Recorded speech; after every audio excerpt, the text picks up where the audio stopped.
चलिए शुरू करें सेशन को। गुड मॉर्निंग एवरीवन, एक बार फिर से आप सभी का क्रेजी जीके ट्रिक के डेली करंट अफेयर की सीरीज में स्वागत है। आज के सेशन में हम 13 मार्च के सभी करंट अफेयर यहां पर डिटेल में डिस्कस करेंगे। सारे फैक्ट, सारे क्वेश्चन आराम से सुनिएगा।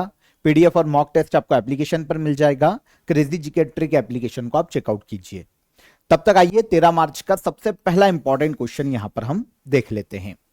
देखें, केंद्र सरकार ने हाल ही में किस अधिनियम के अंतर्गत natural gas supply regulation order 2026 लागू किया है? तो आप सभी को पता है मिडिल ईस्ट में जो वॉर चल रही है उसके कारण हॉर्मुज स्ट्रेट, हमने डिस्कस किया था काफी बार उसे, हॉर्मुज स्ट्रेट जो कि ईरान के कंट्रोल में, वहां से सप्लाई लगभग बंद हो गई है। तो ऐसी कंडीशन में क्रूड ऑयल और एलपीजी या जो नेचुरल गैस है उसकी काफी दिक्कत दूसरे देशों में भी और इंडिया में भी कुछ हद तक इसकी दिक्कत देखने को मिल रही है। इसीलिए सेंट्रल गवर्नमेंट ने एक ऑर्डर निकाला है जिसका नाम है natural gas supply regulation order 2026। ये जो ऑर्डर है ना, एक्चुअल में आवश्यक वस्तु अधिनियम 1955 के तहत लागू किया गया है। किस अधिनियम के अंतर्गत इस ऑर्डर को लागू किया गया, यह हमारा क्वेश्चन था। एसेंशियल कमोडिटीज एक्ट 1955 हम डिस्कस करेंगे इसको भी, लेकिन हम पहले समझ लेते हैं ऑर्डर क्या है। तो जैसा कि मैंने आपको बताया कि जो मिडिल ईस्ट एरिया है, खाड़ी देश जो हैं, वहां पर जियोपॉलिटिकल कॉन्फ्लिक्ट देखने को मिल रहा है। इजराइल, अमेरिका और ईरान, आप सभी जानते हैं इन तीनों के मध्य में युद्ध है। और ऐसी कंडीशन में आसपास के जितने भी देश है वो सब की सब वॉर में उतर आए हैं। इसलिए हॉर्मुज स्ट्रेट जो कि ईरान के दक्षिण में है, जो कि फारस की खाड़ी और ओमान की खाड़ी को कनेक्ट करता है, इसको ईरान ने लगभग बंद कर दिया है। इस कॉन्फ्लिक्ट के कारण, ऐसी कंडीशन के कारण आपको पता है क्रूड ऑयल और जो नेचुरल गैस है उसका शॉर्टेज वर्ल्ड के अलग अलग देशों में भी देखने को मिल रहा है। इंडिया ने अभी काफी हद तक इस प्रॉब्लम को कंट्रोल करके रखा है, लेकिन युद्ध अगर लंबा चलता है तो फिर उसके बाद इंडिया को भी दिक्कत आ सकती है। तो ऐसे केस में एसेंशियल कमोडिटी एक्ट 1955 के अंतर्गत natural gas order 2026 central government के द्वारा पारित किया गया है। यह जो ऑर्डर निकाला गया है, पहले इस ऑर्डर को समझो कि यह ऑर्डर क्या कहता है।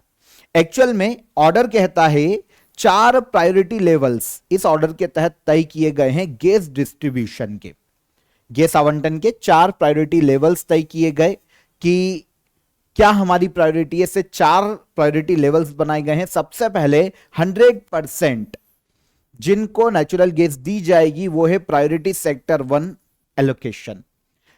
जो प्रायोरिटी सेक्टर 1 है ना, उसमें domestic PNG, CNG, transport, LPG, तो प्रोडक्शन पाइपलाइन फ्यूल है ना, ये प्रायोरिटी सेक्टर 1 को 100% सप्लाई की जाएगी।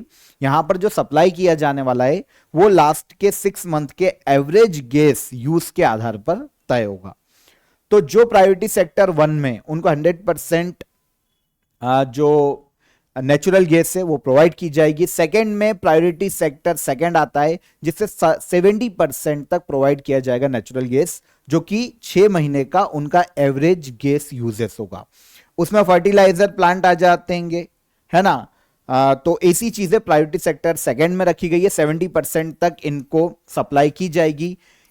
प्रायोरिटी सेक्टर थर्ड जो आता है उसे 80% तक सप्लाई की जाएगी। टी इंडस्ट्री जो है, मैन्युफैक्चरिंग इंडस्ट्री जो है ना, तो इनको 80% तक सप्लाई किया जाएगा नेचुरल गैस। और फिर प्रायोरिटी सेक्टर 4 आता है, जैसे इंडस्ट्रियल एंड कमर्शियल कंज्यूमर, तो इनको 80% तक सप्लाई की जाएगी। प्रायोरिटी कहां पर है? प्रायोरिटी है प्रायोरिटी सेक्टर 1 को, जिनको पूरी नेचुरल गैस उनका जो भी एवरेज रहा है उनको 100% दी जाएगी, जितने भी अवेलेबल है उसमें से। ठीक है, तो ये कुछ प्रायोरिटी सेट कर दी गई है। इसके अलावा सेक्टर नॉन प्रायोरिटी कैटेगरी में जो भी ऐसे सेक्टर है जो कि नॉन प्रायोरिटी कैटेगरी में आते हैं, जैसे पावर प्लांट हो गया, है ना, पेट्रोकेमिकल इंडस्ट्री हो जाती है या पेट्रोकेमिकल फैसिलिटीज हो जाती है, उनकी इन फ्यूचर गैस सप्लाई में कटौती की जा सकती है, या फिर पूरी तरीके से अगर और प्रॉब्लम आता है तो उसको बंद किया जा सकता है, इस नए नियम में कहा गया है। और गैस पुलिंग मैकेनिज्म की बात करें तो नॉन प्रायोरिटी सेक्टर से बचाई गई जो गैस है उसे प्रायोरिटी सेक्टर को दिया जाएगा और पोल्ड प्राइस पर दिया जाएगा, ताकि जो प्राइस की वॉलेटिलिटी होती है ना, जैसे हम सिलेंडर लेने जाते हैं तो वहां पर भी अभी जो वैसे क्राइसिस है नहीं अभी इतना बड़ा, लेकिन अगर कभी इन फ्यूचर आता है तो प्राइस वॉलेटिलिटी को कम किया जा सके, कंट्रोल किया जा सके, इसीलिए ये एक और नियम इसमें ऐड किया गया है। तो ये चीजें हैं। अब ये जो नया ऑर्डर लाया गया है, ये लाया गया है एक एक्ट के तहत जो कि आवश्यकता वस्तु अधिनियम या आवश्यक वस्तु अधिनियम से संबंधित है। इसकी भी हम बात करेंगे। कुछ और महत्वपूर्ण फैसले पहले देख लेते हैं। ब्लैक मार्केटिंग को रोकने के लिए एलपीजी सिलेंडर की दो बुकिंग के बीच में 25 डेज का जो गैप है वो डिसाइड किया गया है। मतलब कोई भी एक बार अगर एलपीजी गैस सिलेंडर की बुकिंग करता है तो दूसरी जो बुकिंग है वो 25 दिन के बाद होगी। ठीक है। इंपोर्टेड एलपीजी को प्रायोरिटी देते हुए पहले हॉस्पिटल और एजुकेशनल इंस्टीट्यूशन जैसे इसेंशियल नॉन डोमेस्टिक सेक्टर होता है, ऐसे सेक्टर को पहले सप्लाई की जाएगी। हॉस्पिटलिटी सेक्टर जो सॉरी जो जैसे होटल हो गया, रेस्टोरेंट हो गया, ऐसे जो सेक्टर होते हैं इनको गैस सप्लाई समीक्षा के लिए हाई लेवल कमेटी का भी गठन किया गया है। तो एक ऑर्डर निकाला गया है, ऑर्डर काफी लंबा है। जो मेन चीजें हो सकती है वो यहां पर मैंने आपको शॉर्ट में बता दी है। अब आते हैं हम एसेंशियल कमोडिटी एक्ट 1955। एक्चुअल में ये जो एक्ट है ना, ये आवश्यक वस्तु अधिनियम है। मतलब लोगों के लिए जो नॉर्मली डेली यूज की चीजें होती है, जो जरूरी है सबसे ज्यादा, for example medicine, fertiliser, pulses, है ना, पेट्रोलियम, ऑयल, पेट्रो प्रोडक्ट जो होते हैं, तो ऐसे प्रोडक्ट को जो कि आम लोगों के लिए एसेंशियल गुड्स है, उनको सप्लाई करने के लिए, प्राइस को रेगुलेट करने के लिए, इस उद्देश्य से इस एक्ट को 1955 में लाया गया था। प्रोडक्शन किया जा सके ऐसे प्रोडक्ट का, उन्हें सप्लाई किया जा सके, उसके लिए चेन बनाई जा सके और प्राइस को रेगुलेट किया जा सके, इन सभी को रेगुलेट किया जा सके, तो ये इस एक्ट के माध्यम से किया जाता है। 1955 में ये एक्ट आया था। अब गवर्नमेंट के हाथ में इसका कंट्रोल दिया गया है। गवर्नमेंट किसी भी प्रोडक्ट को एसेंशियल कमोडिटी एक्ट से बाहर भी कर सकती है, किसी प्रोडक्ट को, और किसी नए प्रोडक्ट को इसमें जोड़ भी सकती है, ऐड भी कर सकती है। तो ये एसेंशियल कमोडिटीज एक्ट है 1955 का। इसी के अंतर्गत नेचुरल गैस पर नया ऑर्डर जारी किया गया है 2026 में। इजी। आगे आइए। सुप्रीम कोर्ट ने निष्क्रिय इच्छा मृत्यु को संविधान के किस आर्टिकल के अंतर्गत मौलिक अधिकार माना है? तो निष्क्रिय इच्छा मृत्यु की बात करें तो पैसिव यूथेनेसिया इसे कहा जाता है। पैसिव यूथेनेसिया की अगर हम बात करते हैं तो इसमें क्या होता है कि केवल जो डेथ होती है ना वो नेचुरल तरीके से होती है। बस इतना किया जाता है कि अगर कोई व्यक्ति लाइफ सपोर्ट सिस्टम पे, जैसे वेंटिलेटर पे, या फिर उसको ट्यूब के माध्यम से फूड दिया जा रहा है, तो ऐसी जो मतलब सपोर्ट सिस्टम है, लाइफ सपोर्ट सिस्टम, उसको हटाने की अनुमति दी जा सकती है। और फिर जो उसकी डेथ होती है व्यक्ति की, वो नेचुरल तरीके से ही होती है, उसको मारा नहीं जाता। तो ये क्या कंडीशन है? ये कहलाता है निष्क्रिय इच्छा मृत्यु। ठीक है। एक सक्रिय इच्छा मृत्यु भी होती है। उस केस में क्या किया जाता है? एक्टिव यूथेनेसिया के नाम से उसे पुकारा जाता है। एक्टिव यूथेनेसिया में इंजेक्शन के माध्यम से या किसी और तरीके से व्यक्ति को डेथ दी जाती है। लेकिन इंडिया में एक्टिव यूथेनेसिया इलीगल है। जो सक्रिय इच्छा मृत्यु है वो पूरी तरीके से इलीगल है। लेकिन सुप्रीम कोर्ट ने अभी एक केस में निष्क्रिय इच्छा मृत्यु को व्यक्ति का मौलिक अधिकार माना है कि गरिमा के साथ मरने का अधिकार भी एक मौलिक अधिकार है, ऐसा सुप्रीम कोर्ट का कहना है। और इसे सुप्रीम कोर्ट ने आर्टिकल 21 का मौलिक अधिकार माना है। यहां पे एक व्यक्ति से रिलेटेड ये केस है जो कि 32 ईयर का है, जिनका नाम है हरीश राणा। आप सभी को पता होगा इनके बारे में, आपने कहीं ना कहीं सोशल मीडिया पर इनकी न्यूज पढ़ी होगी। हरीश राणा एक्चुअल में 13 साल के पहले ये छत से गिर गए थे, सेकेंड या थर्ड फ्लोर से गिर गए थे। उसके बाद ये 100% इनकी बॉडी पैरालाइज हो गई थी। ये पूरी तरीके से इनकी बॉडी कोमा में, ठीक है, और 13 साल से यही कंडीशन है। अब गवर्नमेंट जो हॉस्पिटल या जो डॉक्टर से उन्होंने इस चीज पर मुहर लगा दी है कि ये कभी भी कोमा से बाहर नहीं आएंगे, इनकी जो मृत्यु होगी वो इसी कंडीशन में ही होगी। तो इनकी जो फैमिली है ये सुप्रीम कोर्ट गई कि भाई कब तक हम इस हालत में बच्चे को देखें, या तो बहुत प्रॉब्लमेटिक है। तो इस कंडीशन में सुप्रीम कोर्ट जब फैमिली गई, माता पिता जब गए, तो सुप्रीम कोर्ट ने जो पैसिव यूथेनेसिया की कंडीशन है, जो निष्क्रिय इच्छा मृत्यु है, इसे आर्टिकल 21 का मौलिक अधिकार माना है। सुप्रीम कोर्ट का कहना है कि right to die with dignity, है ना, सम्मान के साथ मरने का अधिकार भी लोगों का मौलिक अधिकार है, और यह आर्टिकल 21 के तहत दिया गया है। क्योंकि किसी भी कंडीशन में इनको ठीक जब नहीं किया जा सकता तो कब तक जीवित रहेंगे, लाइफ सपोर्ट सिस्टम पे कब तक जीवित रखेंगे हम, और इससे उनकी प्रॉब्लम और पीड़ा बढ़ती है। इसीलिए जो सुप्रीम कोर्ट की बेंच थी, जस्टिस जे बी पारदीवाला और जस्टिस के वी विश्वनाथन, इन्होंने मिलकर परमिशन दे दी है किसकी, पैसिव यूथेनेसिया की, और इसे घोषित किया है आर्टिकल 21 का मौलिक अधिकार। आर्टिकल 21 राइट टू लाइफ की बात करता है, जीवन जीने के अधिकार की बात करता है, जिसमें काफी सारे समय समय पर सुप्रीम कोर्ट आर्टिकल 21 की व्याख्या करता है, और काफी सारी चीजों को समय समय पर आर्टिकल 21 में जोड़ा जाता है। जैसे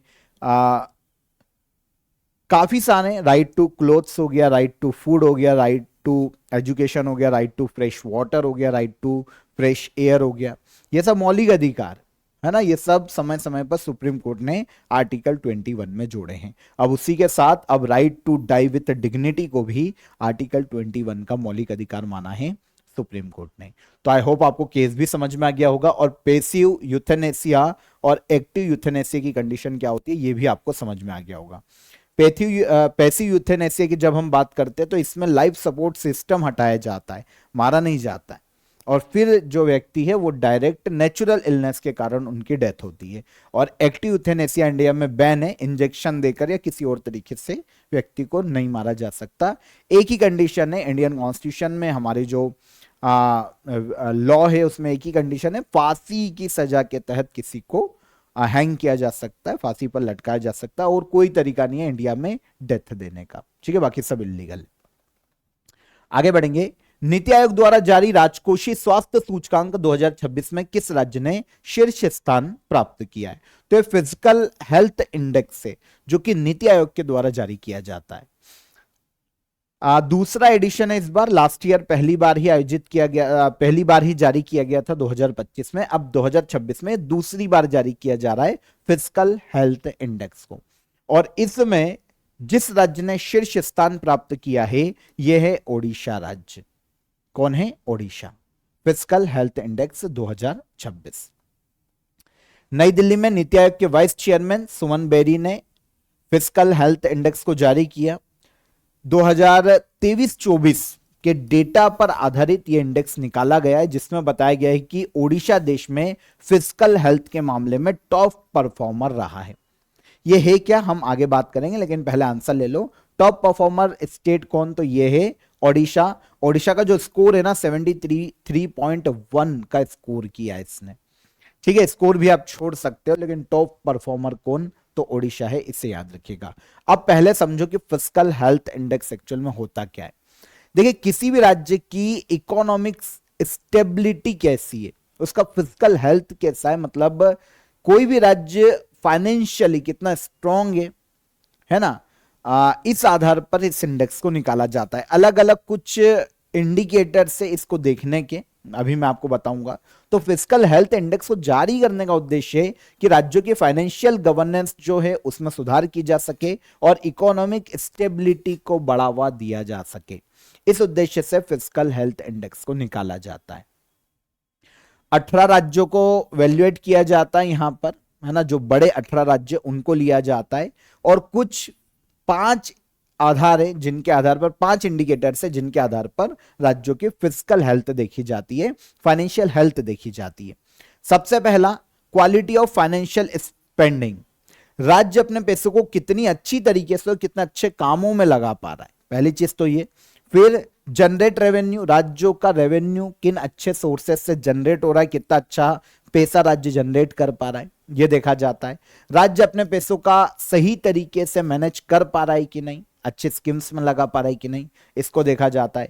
क्रेडिट इंडेक्स, राज्य का जो ऋण है वो कितना है, राज्य उसको संभाल भी पा रहा है कि नहीं। और फिर सस्टेनेबिलिटी ऑफ डेप्ट, राज्य का जो कर्जा है, डेट है, वो उसको समय पर चुका पा रहा है या नहीं, लेट तो नहीं हो रहा है। अगर चुका पा रहा है मतलब इकोनॉमिक कंडीशन उस राज्य की बेहतर है या अच्छी। तो इन सभी इंडिकेटर्स के आधार पर देखा जाता है कि पावरफुल राज्य कौन सा है। तो फिस्कल हेल्थ इंडेक्स सही है। इस इंडेक्स में ओडिशा इस साल, देखिए इसमें भी 4 कैटेगरीज होती है, स्कोर के आधार पर कैटेगरीज होती है। ऑलमोस्ट 65 के ऊपर जो होते हैं ना, वो अचीवर्स कैटेगरी में आते हैं, वो आपको याद रखने की जरूरत नहीं है। पर अचीवर्स, फिर सेकंड पर फ्रंट रनर, फिर परफॉर्मर और फिर एस्पिरेशनल स्टेट सबसे नीचे होते हैं। ये 3 तो नहीं पूछे जाते, लेकिन हम अचीवर्स की कैटेगरी, क्योंकि ये सबसे टॉप की है, तो हम इसकी बात करेंगे, जिनका सबसे ज्यादा स्कोर होता है। तो अचीवर्स की कैटेगरी में जो टॉप जिस राज्य ने किया है वो है ओडिशा। ओके, तो ये पहले नंबर पर रहा फिजिकल हेल्थ इंडेक्स में नीति आयोग के। सेकंड पर रहा है झारखंड और थर्ड, सेकंड पर रहा है गोवा और थर्ड पर रहा है इस इंडेक्स में झारखंड, फिजिकल हेल्थ इंडेक्स। ठीक है, नॉर्थ ईस्ट और हिमालयन स्टेट जो होते हैं ना, उनको अलग से रैंक किया जाता है, क्योंकि उनको बड़े राज्यों में कैलकुलेट नहीं कर सकते। बड़े राज्यों का जो रेवेन्यू सिस्टम होता है वो अलग होता है, रेवेन्यू ज्यादा होता है, कंडीशन अलग होती है। लेकिन छोटे राज्य नॉर्थ ईस्ट के, हिमालयन स्टेट, उनकी कंडीशन अलग है। टूरिज्म से ही अधिकतम पैसा आता है अगर हिमालयन स्टेट है तो उसको अलग से रैंक किया जाता है। अगर नॉर्थ ईस्ट और हिमालयन स्टेट में देखें तो अरुणाचल प्रदेश पहले स्थान पर है, उत्तराखंड दूसरे पर और त्रिपुरा है तीसरे नंबर पर। Physical health index NITI Aayog का इंडेक्स है। नीति आयोग के बारे में मैं आपको काफी बार बता चुका हूं, तो यहां पर रिवाइज नहीं कर रहा हूं, आप यहीं से याद रख लेना, इजी याद रहेगा। आगे बढ़ने से पहले आप सभी का offer of the day clear कर देता हूं। आप यहां पर इंडियन हिस्ट्री का कोर्स ज्वाइन कर सकते हैं, रिकॉर्डेड बैच है आप सभी के लिए। देखिए किसी भी एग्जाम में, चाहे आप सिविल सर्विसेज के एग्जाम की प्रिपरेशन कर रहे हैं, वनडे एग्जाम की प्रिपरेशन कर रहे हैं, इंडियन हिस्ट्री आपका यहां से इजीली तैयार हो जाएगा। बहुत ही इजी कॉन्सेप्ट से हिस्ट्री आपके यहां पर कवर हो जाएगा। वीडियो लेक्चर आपको मिल जाएंगे, साथ ही साथ हर टॉपिक की आपको पीडीएफ मिल जाएगी और टॉपिक वाइज आपको यहां पर क्विज और टेस्ट भी आप लगा पाएंगे। तो आप ज्वाइन कीजिए। और इसके अलावा काफी स्टूडेंट का पूछना था कि सर करंट अफेयर के लिए, डेली करंट अफेयर के अलावा हम क्या और किसको प्रायोरिटी पर रख सकते हैं, तो आप हमारा करंट अफेयर का one stop solution package join कर लीजिए। देखिए क्या होता है, करंट अफेयर के क्विज कहां से लगाएं, वन लाइनर कहां से पढ़े, क्विज कहां से लगाए, टेस्ट कहां से लगाए। काफी स्टूडेंट के ये डाउट होते हैं कि करंट अफेयर पढ़ने के बाद हम उसको रिवाइज कहां करें, टेस्ट कहां लगाए। तो आप वन स्टॉप सॉल्यूशन को अवेल कर लो। नीचे डिस्क्रिप्शन में मैं आपको लिंक दे दूंगा करंट अफेयर के वन स्टॉप सॉल्यूशन पैकेज की। वहां पर आपको ई बुक भी मिल जाएगी, मंथली ईयरली सारे टेस्ट मिल जाएंगे, सारे क्विज मिल जाएंगे। यहां पर आपको फायदा यह है कि 2026 का तो पूरा करंट अफेयर मिल ही जाएगा, प्रीवियस 2 साल के करंट अफेयर के मॉक टेस्ट और आपको क्विज सब वहां पर मिल जाएंगे उसी एक में। तो 99 रुपीज आपकी प्लेटफॉर्म फीस है ये। कंटेंट का तो आपसे कोई चार्ज लिया भी नहीं जा रहा है, केवल प्लेटफॉर्म फीस से आप उसको ज्वाइन कीजिए। और पिछले 3 साल का, 2 साल पुराने और 1 साल 2026 में जो करंट चल रहा है, ये 3 साल के करंट अफेयर के क्विज और टेस्ट आप वहां पर लगा सकते हो। तो उसे ज्वाइन कीजिए, डिस्क्रिप्शन में लिंक है आपके लिए। हम चलते हैं अगले क्वेश्चन की तरफ। National climate stake innovation challenge किस संस्था के द्वारा लॉन्च किया गया है? तो national climate stake innovation challenge, इसको लॉन्च किया गया है नाबार्ड के द्वारा। ठीक है, आंसर हो जाएगा आंसर बी। तो नाबार्ड ने इस इनोवेशन चैलेंज को ऑर्गेनाइज किया है, इसके द्वारा इसे लॉन्च किया गया है। देखिए है क्या, एक्चुअल में एक इनोवेशन चैलेंज है नाबार्ड का। इसमें होगा क्या कि जो टेक कंपनीज है, जो स्टार्टअप है, जो डेवलपर्स है, जो रिसर्चर्स हैं, वो आएंगे और एक टेक्नोलॉजी सॉल्यूशन बनाएंगे। काय के लिए? एक डिजिटल इंफ्रास्ट्रक्चर के लिए एक टेक्नोलॉजी सॉल्यूशन बनाएंगे जो क्लाइमेट चेंज से जुड़ी हुई समस्या को हल करने में इन फ्यूचर मदद करेगा। तो नाबार्ड का उद्देश्य कि ग्रामीण भारत में डिजिटल इंफ्रास्ट्रक्चर को तैयार किया जाए ताकि क्लाइमेट डेटा को इकट्ठा कर सकें, जिससे सबको फायदे होंगे, किसान को भी फायदा होगा, लोगों को भी अगर कोई डिजास्टर आता है तो उनके बारे में पता होगा। तो इस उद्देश्य से नाबार्ड ने इस चैलेंज को लॉन्च किया है, national climate stake innovation challenge. देखो इनोवेशन चैलेंज है, लेकिन यहां पर नेशनल क्लाइमेट स्टेक की बात करें तो ये एक प्लेटफॉर्म है। ठीक है, एक डिजिटल प्लेटफॉर्म होगा जहां पर सारी इंफॉर्मेशन होगी, डेटा सिस्टम होगा जिस पर सारी इंफॉर्मेशन होगी। फॉर एग्जाम्पल वेदर से रिलेटेड जो डेटा होगा वो होगा, खेती और जमीन का डेटा होगा, क्लाइमेट रिस्क का डेटा होगा, फसल और प्रोडक्शन का डेटा होगा। इससे क्या होगा, तो इस प्लेटफॉर्म को कैसे हम बना सकते हैं, कैसे बनाया जाए, इसके लिए एक इनोवेशन चैलेंज आयोजित किया है नाबार्ड ने। ठीक है, इसे ही नाम दिया गया है national climate stake innovation challenge.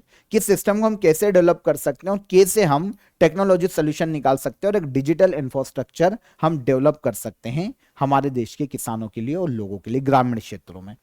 तो क्लाइमेट से जुड़ा डेटा और टेक्नोलॉजी का उपयोग करके किसान और गवर्नमेंट की मदद करने के लिए एक नई टेक्नोलॉजी बनाना इस चैलेंज को आयोजित किए जाने का मुख्य उद्देश्य है।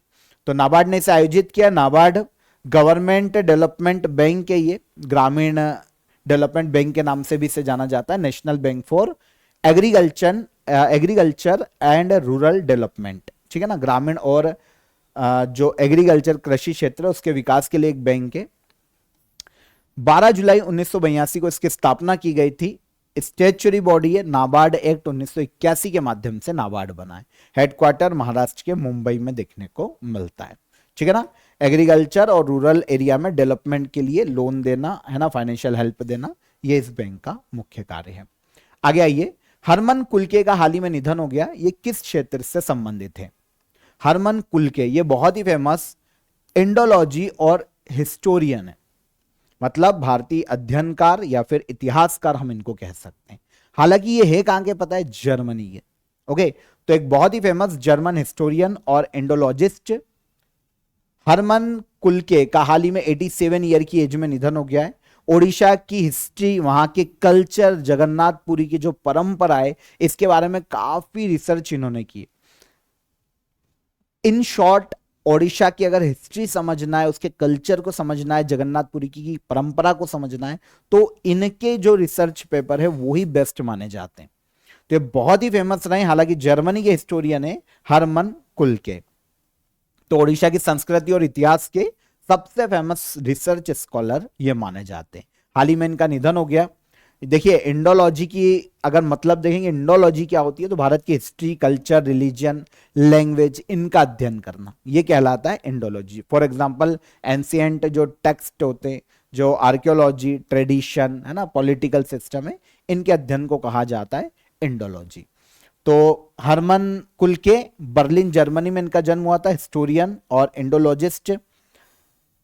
किल यूनिवर्सिटी जर्मनी में ये प्रोफेसर हैं और इनको भारत सरकार के द्वारा पद्मश्री दिया जा चुका है। सबसे इंपॉर्टेंट ये, पद्मश्री इनको 2010 में दिया गया था और एशियाटिक सोसाइटी गोल्ड मेडल से भी सम्मानित किए जा चुके हैं 2005 में।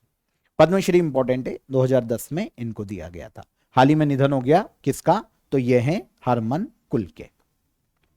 एक और व्यक्ति का निधन हुआ है हाल ही में। असम के एक सीनियर लीडर है बीरेन सिंह एंगती। ये इंडियन नेशनल कांग्रेस के और सेंट्रल में मिनिस्टर रहे। 81 वर्ष की आयु में बीरेन सिंह एंगती का निधन हो गया। असम के सीनियर एक पॉलिटिशियन, कांग्रेस से, इंडियन नेशनल कांग्रेस के। भारत के पहले एम्फीबियस ड्रोन जिसे हाल ही में लॉन्च किया गया, इसका नाम क्या है? देखिए, एम्फीबियस ड्रोन क्या है, पहले तो हम ये समझे। एम्फीबियस का मतलब होता है उभयचर। उभयचर जो पानी में भी रहते हैं और ऊपर जमीन पे हवा में भी रहते हैं ना, उभयचर। तो इंडिया का पहला एम्फीबियस ड्रोन, आज तक ऐसा ड्रोन देखा है जो ऊपर हवा में भी चल रहे और फिर पानी में भी उसका ऑपरेट किया जा सके? नहीं। तो ये इंडिया का पहला आया एम्फीबियस ड्रोन। इससे डेवलप किया गया है, हाल ही में लॉन्च किया गया है और इसको नाम दिया गया है अवतार। एम्फीबियस ड्रोन, क्या नाम है इसका? अवतार। पानी में भी चल लेगा और हवा में भी चल लेगा। ठीक है ना। तो एक प्राइवेट स्टार्टअप कंपनी है, बेंगलुरु बेस्ड स्टार्टअप है aqua air x autonomous system, इसने इसे लॉन्च किया है। बेंगलुरु बेस्ड प्राइवेट ऑटोनोमस एक स्टार्टअप है, प्राइवेट स्टार्टअप कंपनी है, इसने लॉन्च किया। एक्चुअल में जो स्टार्टअप है ना, ये ड्रोन्स के निर्माण के लिए, डिफेंस टेक्नोलॉजी के निर्माण के लिए ही काम करने वाला स्टार्टअप है। तो एम्फीबियस ड्रोन इंडिया का पहला जिसे लॉन्च किया गया, उसका नाम क्या है? अवतार। ठीक है। एयर और अंडर वाटर सर्विलेंस के लिए से डिजाइन किया गया है। इन फ्यूचर इंडियन नेवी और कोस्ट गार्ड के लिए surveillance, search and rescue, under water जो भी ऑपरेशन होते हैं, ऐसे मिशन में इसको काम में लिया जा सकता है। नाम है अवतार। ठीक है। जिस स्टार्टअप की हम बात कर रहे हैं, जिसने लॉन्च किया है, 2024 में इसकी स्थापना की गई थी और हेडक्वार्टर कर्नाटका के बेंगलुरु में देखने को मिलता है। इंडियन ऑर्किड फेस्टिवल 2026 का आयोजन कहां किया गया? इंडियन ऑर्किड फेस्टिवल 2026, इसका आयोजन किया गया भारत के सिक्किम राज्य में। कहां पर? सिक्किम। ठीक है, तो सिक्किम के पैक्योंग डिस्ट्रिक्ट में इसका आयोजन किया गया है। आयोजन national research centre for orchid के द्वारा किया गया, जो कि ICAR के अंतर्गत कार्य करता है। यहां पर समझना पड़ेगा कि जो फेस्टिवल है वो है क्या? Indian orchid. ऑर्किड की बात करें तो आपको पता है एक फूल है, ये ऑर्किड की खेती की जाती है। तो ऑर्किड की खेती को बढ़ावा देना और फार्मर्स एंटरप्रेन्योर्स जो हैं उनको ट्रेनिंग और मार्केट से जोड़कर ऑर्किड इंडस्ट्री का विकास करना, यह मुख्य उद्देश्य है इंडियन ऑर्किड फेस्टिवल को आयोजित किए जाने का। तो यह नॉर्मली हर साल आयोजित किया जाता है भारत के सिक्किम राज्य में। फेस्टिवल में ऑर्किड उगाने वाले जो किसान हैं, जो एंटरप्रेन्योर हैं, जो अलग अलग रिसर्चर्स हैं, उन सभी ने यहां पर पार्टिसिपेट किया है। आयोजन करवाने वाली संस्था है national research centre for orchid. यह संस्था वैसे ऑर्किड रिसर्च के लिए ही काम करती है, जिसका हेडक्वार्टर पैक्योंग जिले में सिक्किम में देखने को मिलता है। और यह काम करती है Indian council of agriculture research के अंतर्गत। यह जो संस्था है, यह भारत में एग्रीकल्चर रिसर्च के लिए काम करने वाली संस्था है और इसके अंतर्गत national research centre for orchid काम करता है। यह रिसर्च सेंटर पैक्योंग डिस्ट्रिक्ट में। इस संस्था की बात करें, Indian council of agriculture research, तो ये 1929 में स्थापित हुई थी और इसका हेडक्वार्टर नई दिल्ली में। भारत में एग्रीकल्चर, पशुपालन, नई खेती में नई टेक्नोलॉजीज को विकसित करना, किसानों की जो क्रॉप प्रोडक्शन है उसको बढ़ावा देना, उनकी इनकम को कैसे बढ़ावा दिया जा सकता है, इन सभी के लिए रिसर्च के लिए काम करती है Indian council of agriculture research. Central government की एक डिपार्टमेंट है जो कि मिनिस्ट्री ऑफ एग्रीकल्चर और फार्मर वेलफेयर के अंतर्गत कार्य करता है। तो हेडक्वार्टर इसका कहां है? नई दिल्ली में। और इसके अंतर्गत जो national research centre for orchid काम करता है, इसका हेडक्वार्टर पैक्योंग सिक्किम में।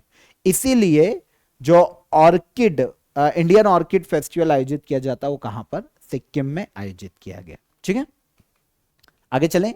समाचारों में रहा जेवर इंटरनेशनल एयरपोर्ट कहां पर स्थित है? तो जेवर इंटरनेशनल एयरपोर्ट की बात करें, यह उत्तर प्रदेश के नोएडा में स्थित है। नोएडा इंटरनेशनल एयरपोर्ट के नाम से भी इसे जाना जाता है।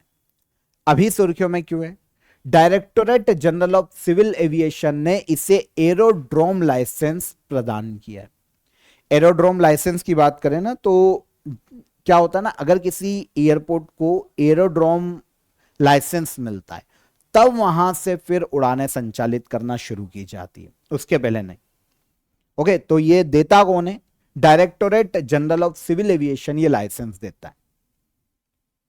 तो अगर लाइसेंस मिलता तो उसके बाद फिर एयरपोर्ट से उड़ानें शुरू होती है, फिर एयरपोर्ट का संचालन शुरू होता है। मतलब ये सर्टिफिकेट, ये लाइसेंस एक सर्टिफिकेट है कि भाई एयरपोर्ट पूरी तरीके से तैयार है, इसके रनवे वगैरह बिल्कुल फर्स्ट क्लास है और यहां से इंटरनेशनल जो नेविगेशन वगैरह है वो फिर बहुत अच्छे हैं और यहां से अब उड़ानें शुरू की जा सकती है। तो जेवर नोएडा का एयरपोर्ट है, जेवर इंटरनेशनल एयरपोर्ट उत्तर प्रदेश राज्य में। तो इसे हाल ही में एरोड्रोम लाइसेंस प्रदान किया गया है और गवर्नमेंट ने साथ ही में एक अनाउंसमेंट किया है कि एयरपोर्ट को दिल्ली मुंबई एक्सप्रेसवे से जोड़ा जाएगा और इसके लिए ग्रीनफील्ड कॉरिडोर बनाया जाएगा ऑलमोस्ट 31 किलोमीटर का, जिसकी लागत आएगी 3,630 करोड़ रुपए। एक ग्रीनफील्ड, अब यहां पर एक और वर्ड आया, ग्रीनफील्ड प्रोजेक्ट या कॉरिडोर क्या है? ऐसे प्रोजेक्ट जो कि नए शुरू किए गए, मतलब रिकंस्ट्रक्ट नहीं किया जा रहा है। जैसे पहले से हाईवे बना हुआ उसको रिकंस्ट्रक्ट कर दिया, फिर से उसको बना दिया गया या सही कर दिया गया, या कोई एयरपोर्ट है ना, या कोई बंदरगाह भी हो सकता है पोर्ट। तो पहले से ही बंदरगाह था लेकिन बहुत प्राचीन कालीन था, 300-400 साल पुराना, अब गवर्नमेंट उसका वापस निर्माण कर रही है। तो वो ग्रीनफील्ड पोर्ट या ग्रीनफील्ड कॉरिडोर या ग्रीनफील्ड हाईवे ऐसा नहीं हो सकता। उसके लिए क्या जरूरी है? एक नया बिल्कुल रास्ता बनाया है, अभी तक नहीं था कुछ भी, पर एक नया रास्ता बना रहे हैं। तो ये ग्रीनफील्ड कॉरिडोर का निर्माण किया जा रहा है 31 किलोमीटर का, ताकि एयरपोर्ट को दिल्ली मुंबई एक्सप्रेसवे से जोड़ा जा सके। समझ में आया? तो 3,630 करोड़ रुपए लागत आएगी। जेवर इंटरनेशनल एयरपोर्ट की बात करें तो ये उत्तर प्रदेश के नोएडा में। Directorate general of civil aviation जो लाइसेंस देता है, इसकी बात कर लें। सिविल एविएशन का एक मुख्य रेगुलेटरी इंस्टीट्यूट है या इंस्टीट्यूशन है। देश में एयरक्राफ्ट सेफ्टी, पायलट के जो लाइसेंस होते हैं, फ्लाइट ऑपरेशन, इन सब को रेगुलेट करता है, नियंत्रित करता है directorate general of civil aviation. ठीक है, ये एयरक्राफ्ट अमेंडमेंट एक्ट 2020 के तहत एक स्टेचुरी बॉडी है। फैज अहमद किदवई इसके डायरेक्टर जनरल के पद पर है। अगर हम मिनिस्टर ऑफ सिविल एविएशन की बात करें तो यह है Kinjarapu Ram Mohan Naidu, minister of civil aviation. तो ये जो संस्था है director general of civil aviation, ये मिनिस्ट्री ऑफ सिविल एविएशन के अंतर्गत कार्य करती। आगे चलिए, एशिया कप तीरंदाजी 2027 किस देश में आयोजित किया जाएगा? Second phase. तो एशिया कप आर्चरी 2027 में आयोजित होगा। इसका सेकेंड फेज इंडिया में आयोजित किया जाने वाला है। यह 3 फेज में होता है, बात करेंगे हम इसकी। तो पहले ये देख लेते हैं कि एशिया कप आर्चरी का सेकेंड फेज 2027 में कहां होगा। तो यह होगा नई दिल्ली में, इंडिया में। वर्ल्ड आर्चरी एशिया ने इसका अनाउंसमेंट किया है कि सेकेंड फेज हम इंडिया में आयोजित करेंगे। ये इंडिया में आयोजित होगा तो 22 साल के बाद इंटरनेशनल आर्चरी इवेंट की मेजबानी इंडिया करेगा। कितने साल के बाद? 22 साल के बाद।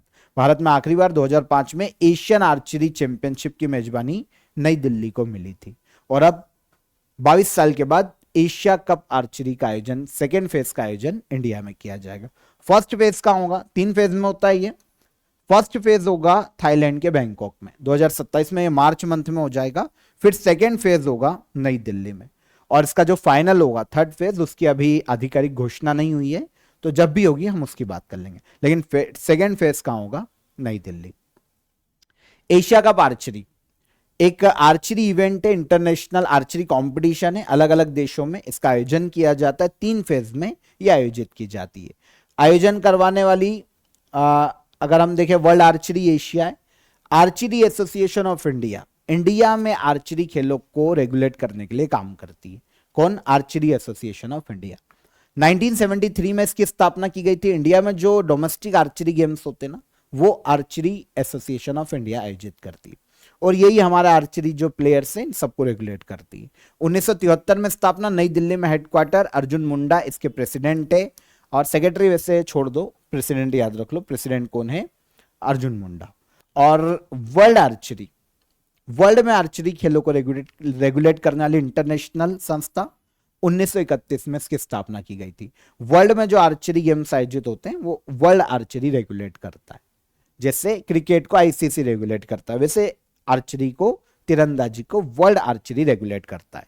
हेडक्वार्टर स्विट्जरलैंड के ल्यूसाने में देखने को मिलता है। Last question, national highways green cover index 2025-26 की पहली वार्षिक रिपोर्ट किस संस्था ने जारी की है?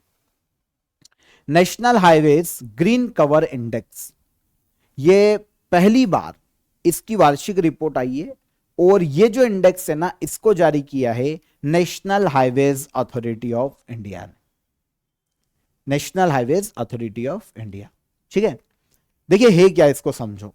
National highway authority of India ने national highways green cover index 2025-26 को जारी किया। इंडेक्स ये बताता है कि हाईवे के आसपास ग्रीन कवर किस राज्य में सबसे ज्यादा है। हम हाईवे पे जाते हैं ना, तो ग्रीन एक बेल्ट होता है, ग्रीन बेल्ट, तो सबसे ज्यादा हाईवे पे ग्रीनरी वाला राज्य कौन सा है? अब national highways authority of India ने ये प्रिडिक्ट कैसे किया कि किस राज्य के हाईवेज में सबसे ज्यादा ग्रीनरी है? आइट साइड गाड़ी पे चलते हुए तो नहीं देखा होगा। तो इन्होंने इसरो के नेशनल रिमोट सेंसिंग सेंटर का सहयोग लिया, और सैटेलाइट के माध्यम से जो ग्रीन कवर है हाईवेज के आसपास का, उसको डिटेक्ट किया, और उसके आधार पर यह रिपोर्ट निकाली है। रिपोर्ट में बताया गया कि हाईवेज के किनारे सबसे ज्यादा जो ग्रीन कवर है ना, वो असम राज्य में, भारत में, ठीक है। उसके बाद सेकंड पर गुजरात आता है, और थर्ड पर आता है तेलंगाना। सबसे नीचे से जो टॉप पर है ना, वो राज्य हिमाचल प्रदेश, जहां पर हाईवेज के आसपास सबसे कम ग्रीन कॉरिडोर है। सेकंड पर दिल्ली आता है नीचे से, और थर्ड पर आता है छत्तीसगढ़, इस इंडेक्स में सबसे नीचे, टॉप 3। ओके, तो आई होप समझ पाए होगे।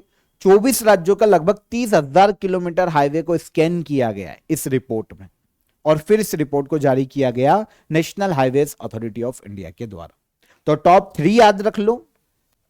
सबसे ज्यादा ग्रीन कवर हाईवेज के आसपास असम पहला, गुजरात दूसरा, तेलंगाना तीसरा, ठीक है।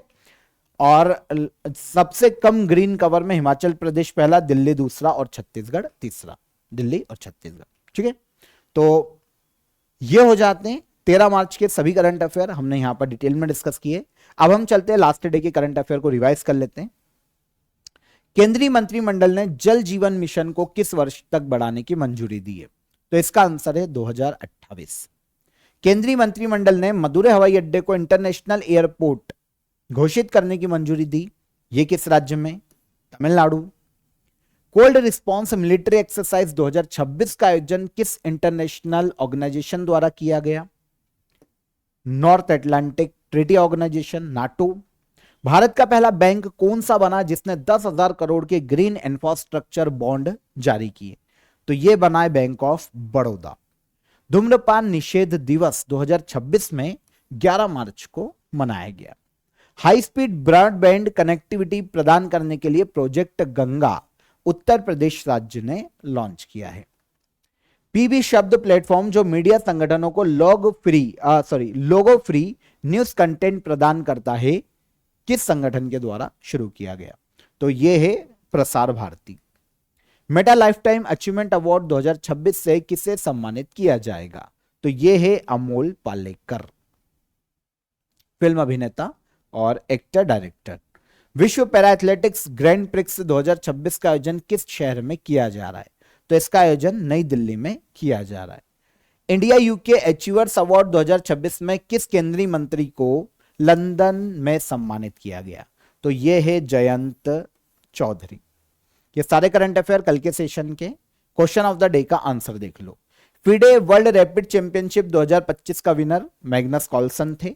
62 नेशनल चेस चैंपियनशिप पी इनियान जो कि भारतीय ग्रैंड मास्टर हैं, उन्होंने जीती। पहला फीफा शांति पुरस्कार डोनाल्ड ट्रंप को दिया गया था दिसंबर 2025 में। ये तीनों क्वेश्चन के आंसर। अब आज के question of the day. Australian open 2026 में मेन सिंगल का खिताब किसने जीता? 16वें वित्त आयोग के अध्यक्ष कौन है? और मणिपुर के नए सीएम कौन बने हैं? तीनों क्वेश्चन को पॉज करके नोट कर लो, कमेंट में आंसर कीजिएगा। सेशन कैसा लगा ये भी बताइए। सेशन पसंद आया हो तो सेशन को लाइक और शेयर करके जाइएगा, ज्यादा खाली है, ठीक है। चलो तो यहां पर आई होप सेशन पसंद आया होगा। कल फिर मुलाकात करेंगे नेक्स्ट डे के करंट अफेयर में। तब तक अपना ख्याल रखिए। जय हिंद, जय भारत।